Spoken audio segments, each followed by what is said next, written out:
So ayan, another day, another video na naman tayo. So lalabas tayo at papakita ko sa inyo yung swimming pool dito sa barko at maliligo tayo dito. Actually, kakatapos lang namin mag-basketball. Ngayon yung oras dito ay 6 PM na. And dyan sa Pilipinas ay umaga. Magkabaliktad tayo ng oras.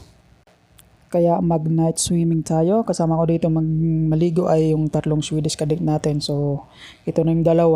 Tapos susunod tayo. So, as you can see guys, permanent swimming pool to. Unlike sa mga previous vessel ko na portable lang or minsan DIY swimming pool lang yung ginagawa namin. Pero guys, bago tayo na maligo dyan, lumublob, nag-shower muna ako. And then, kagandahan dito, anytime pwede ka maligo. And by the way, yung tubig na yan ay seawater. So parang nagdagat ka na rin. Kasi tubig alat siya. Yung pakiramdam mo, nasa dagat ka talaga naliligo. As you can see guys, 5 na kami dito naliligo. And then yung lalim pala ng swimming pool namin ay 6 feet. So babad lang tayo dito kaunti and then akyat na ng kabina. Relax lang natin yung katawan natin. So yan guys, yung naka-floating na yan or yung lumulutang, kasama natin yan na Pinoy dito sa barko. And then yung 3 na yan ay mga Swedish cadet.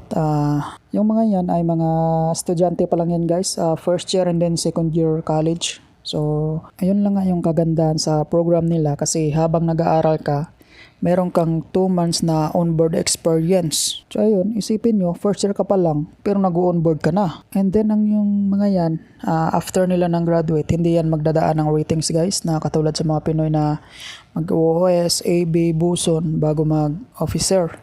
Sila, direct na sila ng officer. Yan yung program nila sa kanila. And then, pag nasampayan sa mga barko nyo, tuturuan niya ng trabaho na pang-opisyal talaga sa barko. So unlike naman sa mga Pinoy, pag nasampa, yung itinuturo ay yung trabaho ng pang-rating. Pero hindi naman lahat ng mga Pinoy na ganon, ratings yung trabaho na itinuturo pag sumasampa.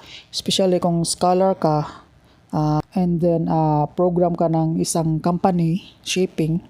So ayun, mag-obliga ka talaga na mag-aral ng pang-opisyal kasi pagbaba mo, pupersahin ka na kumuha ng exam for the officer and then after that, kung may license ka na, depende rin sa performance mo, magiging official ka dito sa barko. Pero halos kasi lahat sa nakikita ko sa mga Pinoy, minsan tinatamad na rin na kumuha ng exam and then So ayun, ratings na lang sila like OS, AB, and Boson. So the reason na bakit hindi ka agad nag-o-official yung mga most of the Pinoy na seafarers kasi unang-una, magpabiis ka sa school mo.